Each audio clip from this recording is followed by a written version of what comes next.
नमस्कार, जय श्री राम।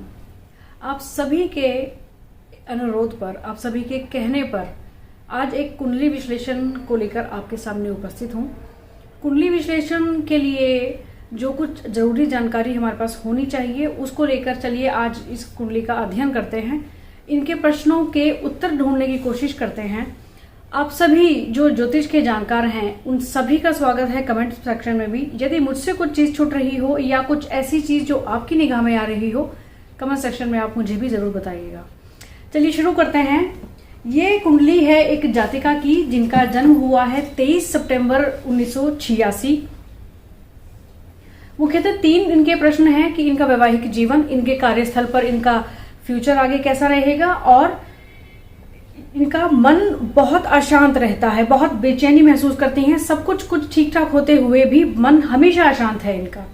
चलिए इन चीजों का कारण ढूंढते हैं और इनके प्रश्नों का उत्तर देखते हैं कि क्या होगा। सबसे पहले हमें निगाह लेनी चाहिए, सबसे पहले जो हमें देखना चाहिए कि लग्न की स्थिति क्या है, लग्नेश की स्थिति क्या है। लग्न यहाँ पर यानी कि जो ये वाला भाव आपको नजर आ रहा है कुंडली का, लग्न कहलाता है प्रथम भाव। यहाँ पर लग्न में कौन सी राशि है? सिंह राशि। सिंह राशि के जो स्वामी है वो होते हैं सूर्य। सूर्य बैठे हैं कुंडली के दूसरे भाव में, द्वितीय भाव में, जिससे हम धन का विचार करते हैं, कुटुंब का विचार करते हैं, वाणी का विचार करते हैं और बहुत सी चीजों का विचार भी दूसरे भाव से किया जाता है। पहले हमें देखना चाहिए कि लग्न की स्थिति, लग्नेश की स्थिति कैसी है, क्योंकि ये सिंह राशि है और सूर्य जाकर बैठे हैं दूसरे भाव में यानी कि कुटुंब भाव में। वाणी का विचार भी यहां से होने की वजह से कभी कभार वाणी में कुछ उग्रता देने का कार्य ये करेंगे। सूर्य जो है अग्नि तत्व के ग्रह हैं, जहां पर भी ये बैठेंगे एक उसमें उग्रता देंगे, उसमें थोड़ा अग्नि का समावेश होगा। कभी कभी ये इनकी वाणी में उग्रता देने का काम करेंगे। दूसरी बात, केतु के साथ युति में होने की वजह से और राहु की सीधी दृष्टि सूर्य पर होने की वजह से भी लग्न अच्छे भाव में होने के बावजूद भी कुछ कमी भी इनके व्यक्तित्व में देखने को मिलेगी। इनका पहला जो प्रश्न है वो है कि इनका वैवाहिक जीवन कैसा है। सप्तम भाव यानी कि लग्न के बिल्कुल सामने जो ये 7वां घर होता है कुंडली का, इसको हम सप्तम भाव कहते हैं। और शादी का विचार यानी कि जीवन साथी का या किसी भी तरह की साझेदारी का जो हमें विचार करना है वो सप्तम भाव से करना होता है। यहाँ पर गुरु विराजमान है। गुरु के लिए एक बहुत ही ज्योतिष का एक नियम बहुत प्रचलित है कि गुरु जिस भाव में बैठते हैं उस भाव का नाश करते हैं। लेकिन कोई भी नियम को सुनकर हमें उसको एज इट इज लगा देना नहीं चाहिए, उसकी पूरी परिस्थितियों को देखना चाहिए।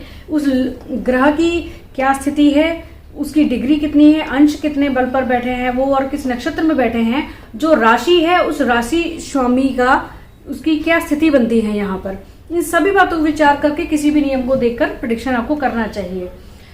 ये सप्तम भाव में गुरु का यहाँ बैठना अपने आप में बहुत अच्छी बात मैं इसलिए नहीं कहूंगी क्योंकि गुरु यहाँ पर अकेले हो गए हैं और किसी दूसरे शुभ ग्रह की दृष्टि यहाँ पर सीधी सीधी नहीं पड़ती है। और सबसे बड़ी बात जो यहाँ देखने की होगी, गुरु वक्री हैं। वक्री होकर गुरु दोनों जगह का प्रभाव देंगे। सप्तम भाव में बैठकर जातक को ये इतनी बुद्धिमत्ता दे देते हैं कि उतार चढ़ाव के बावजूद भी व्यक्ति अपने जीवन को, शादीशुदा जीवन को वो सही तरीके से निकालने का आमादा रखेगा। क्योंकि साथ ही साथ वो वक्री हैं तो छठे भाव का भी प्रभाव इन पर रहेगा। यहाँ पर गुरु नीच के हो जाते हैं और नीच के गुरु का कुंडली में होना और वो भी सब छठे भाव में यानी कि जो षष्ठम भाव है ये रोग, रिपु और ऋण से संबंधित है। यहाँ से हम रोग का विचार करते हैं, शत्रु का विचार करते हैं, ऋण का विचार करते हैं और बहुत और चीजें हैं जैसे कि कंपटीशन हो गई, आपके नाना का जो घर है उसके बारे में भी हम यहाँ से विचार करते हैं। यहाँ पर हम बात कर रहे हैं सप्तम भाव यानी कि शादीशुदा जो वैवाहिक जीवन है आपका उससे संबंधित। तो गुरु का यहाँ पर होना एक अपने आप में ठीक बात है, लेकिन क्योंकि वो अकेले हैं और किसी अन्य शुभ ग्रह की दृष्टि यहाँ पर ना होने के कारण और गुरु का वक्री होने के कारण इनके शादीशुदा जिंदगी में उतार चढ़ाव इनको देखने को मिल सकते हैं। यदि हम नवांश कुंडली पर इनकी एक दृष्टि डालें, क्योंकि शुक्र इनके जीवन साथी के कारक होंगे, क्योंकि ये एक जातिका की कुंडली है तो यहाँ पर हमें शुक्र को देख लेना भी अत्यंत आवश्यक है।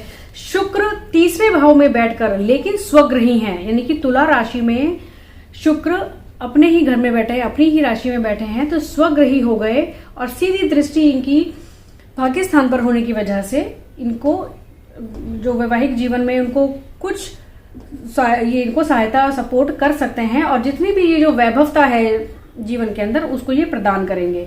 नवांश कुंडली के अंदर अगर हम शुक्र की स्थिति को देखें तो शुक्र भाग्य स्थान में होकर लेकिन राहु के युति में है, यहां पर भी इनको ये शुक्र अच्छा फल देने के बावजूद भी राहु की युति के कारण इनको कुछ उतार चढ़ाव देखने को इनको मिलेगा अपने जीवन साथी के साथ। दूसरा इनका प्रश्न है कि कार्यस्थल पर इनका आगे का फ्यूचर कैसा रहेगा।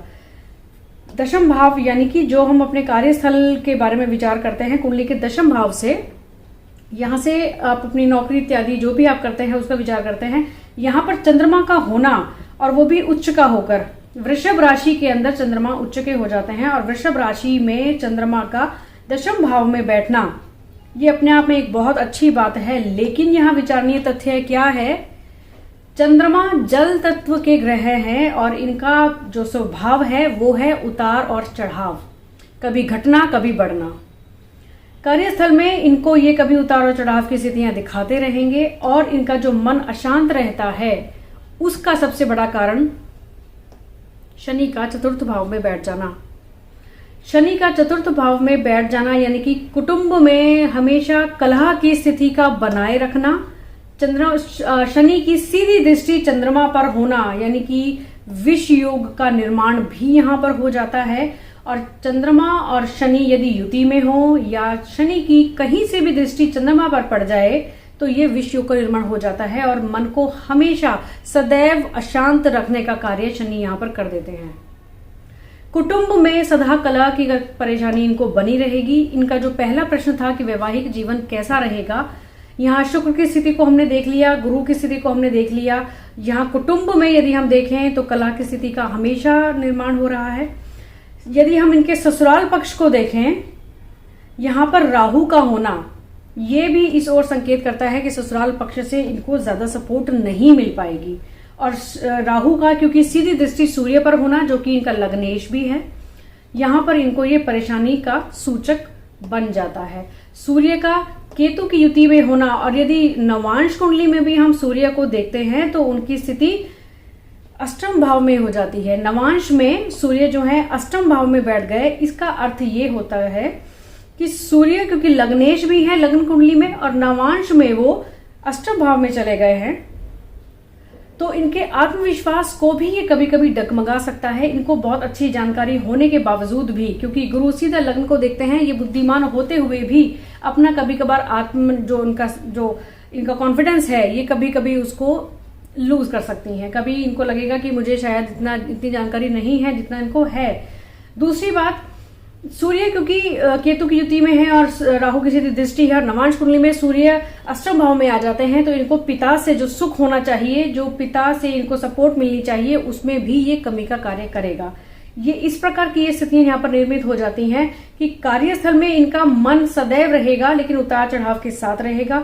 मन इनका सदैव अशांत रहेगा लेकिन इनको अपने कार्य में लगे रहना चाहिए। ये हमेशा आजीवन इनकी कोशिश ये रहेगी, क्योंकि शुक्र भी स्वग्रही है, इनको पूरी वैभवता देने का कार्य शुक्र करेंगे और चंद्रमा क्योंकि उच्च के होकर अब दशम भाव में बैठे हैं तो ये सदैव इनका मन अपने कार्य में लगा रहेगा। चाहे जितना मर्जी उतार चढ़ाव आए लेकिन इनका मन सदैव अपने कार्य में रहेगा। अब इसके साथ ही साथ इनके कुछ ये रेमेडीज भी जानना चाहती हैं कि ये किस प्रकार के कुछ ऐसे उपाय करें जिससे इनके मन को शांति प्राप्त हो और ससुराल पक्ष से थोड़ी इनको सपोर्ट मिल सके। सबसे पहले तो इनको चंद्रमा के लिए उपाय कर लेना चाहिए, क्योंकि चंद्रमा जो है वो विष योग में आ गए हैं शनि के कारण। शनि की सीधी दृष्टि चंद्रमा पर पड़ती है और दशम भाव पर भी शनि की दृष्टि है।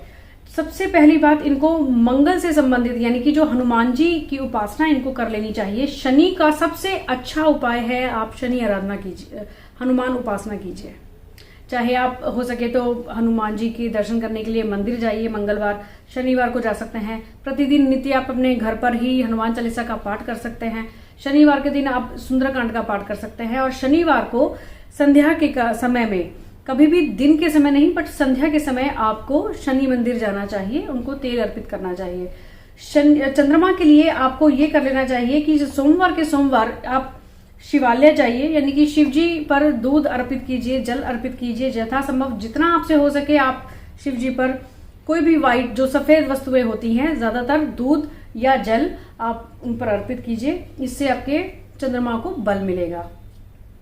साथ ही साथ क्योंकि सूर्य केतु की युति में है और इनके आत्मविश्वास के लिए इनको सूर्य को नित्य प्रति अर्घ देना चाहिए। ये इनके लिए सबसे अच्छा उपाय रहेगा, क्योंकि इनके लग्नेश भी हैं। बेशक से ये धनस्थिति के लिए अच्छे माने जाएंगे, लेकिन क्योंकि केतु की युति और सीधी दृष्टि राहु की पड़ जाने के कारण इनको अपने सूर्य को भी बलवान कर लेना चाहिए। चंद्रमा क्योंकि इनके केवल एक अंश पर है, तो चंद्रमा का उपाय बहुत जरूरी है यहाँ पर। शनि की दृष्टि के कारण ये उपाय इनको जरूर से करना चाहिए और सूर्य को अर्घ देना जरूर से चाहिए। तो ये थी एक कुंडली एक जातिका की, जिनके मुख्यतः 3 प्रश्न थे और हमने उन सभी प्रश्नों को देखा, उनका उपाय जानने की कोशिश की और उनके सभी उत्तरों को हमने देखा कि किस प्रकार से स्थितियां ये निर्मित हो रही हैं। जब इनसे बात की गई थी तो इन्होंने ये सब बातों को कंफर्म किया कि इनको अपने ससुराल पक्ष से कोई खास सपोर्ट नहीं मिलती है। जीवन साथी के साथ इनके बहुत से उतार चढ़ाव हैं, लेकिन इन्हीं की कोशिशों की वजह से ये जीवन इनका चल पा रहा है, यानी कि वैवाहिक जीवन इनका चल पा रहा है। साथ ही साथ इनको अपने पिता का जो सुख है ये इनको बहुत कम मिल पाया। उनसे जो सपोर्ट मिलनी चाहिए थी वो इनको बहुत कम मिल पाई। जब ये बहुत कम उम्र की ही थी तो इनके पिताजी का देहांत हो गया था। लेकिन सभी प्रकार की जीवन में जो सुख सुविधाएं हैं, जो वैभवता है, वो सब शुक्र इनको यहाँ से प्रदान कर रहे हैं अपने पराक्रम से। ये खुद नौकरी करती हैं और आजीवन ये करना चाहती हैं और ये शुक्र की वजह से सारी वैभवता इनको यहाँ से मिलती आ रही है। शुक्र की सीधी दृष्टि भाग्यस्थान पर भी है। तो आशा करूंगी कि इनके सभी प्रश्नों का जवाब इनको आज इस वीडियो के माध्यम से मिल गया होगा और इन उपायों को करने से ये जो परेशानियों से ये जिनका सामना कर रही हैं उनको ये दूर कर सकेंगी। ऐसे ही अन्य किसी और वीडियो में किसी और कुंडली का अध्ययन करने के लिए, जिसमें आप अलग अलग तरह से ज्योतिषीय नियमों को, सूत्रों को जान सकेंगे और किस प्रकार से अपनी कुंडली को भी विवेचन करना चाहिए, ये चीजें भी आप सीख सकेंगे।